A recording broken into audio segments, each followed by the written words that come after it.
तो मनुष्य को विवेकशील प्राणी कहा गया है।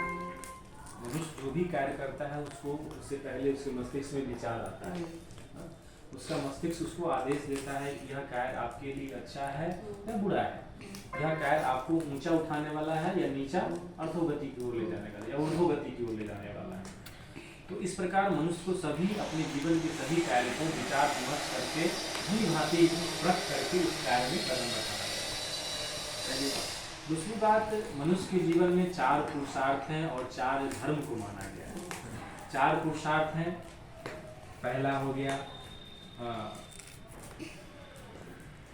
ब्रह्मचर्य, दूसरा हो गया गृहस्थ, तीसरा हो गया वानप्रस्थ और चौथा हो गया संन्यास। ये 4 आश्रम हो गए।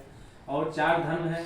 पहला हो गया आपको धर्म, अर्थ, काम और मोक्ष। इन चारों का जो समय निर्धारित किया गया है हमारे शास्त्रों के अनुसार, प्रथम 0 वर्ष से लेकर 25 तक के विद्या अध्ययन का समय है, ब्रह्मचर्य का समय है।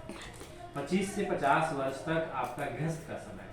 इसमें अपने जीवन के तमाम अभिलाषाओं को, तमाम इच्छित कामनाओं को पूर्ण करने का समय है। हम अपने ही तरह समाज में एक दंपति को दे जाने का, अपने अधिकार सुख कर्तव्य का निर्वहन करने का समय है।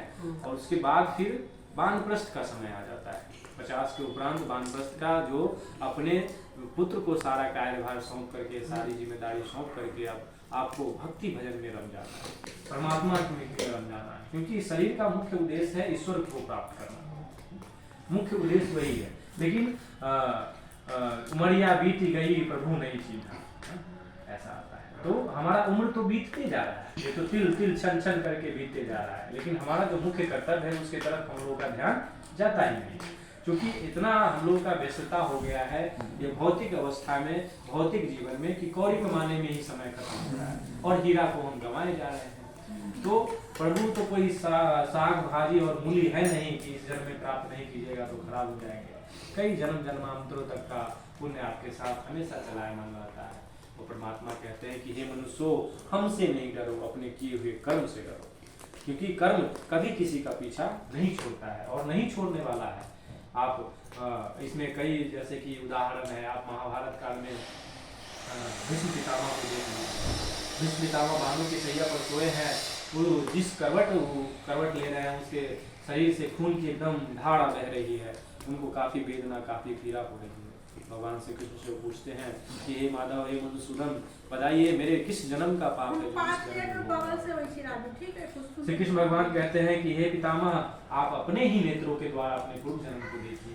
पितामह कहते हैं मैं यहाँ बैठे बैठे पिछले 100 जन्मों तक देख चुका हूँ, मैंने कोई ऐसा पाप नहीं किया जिसका प्रायश्चित हमको भोगना पड़ रहा है।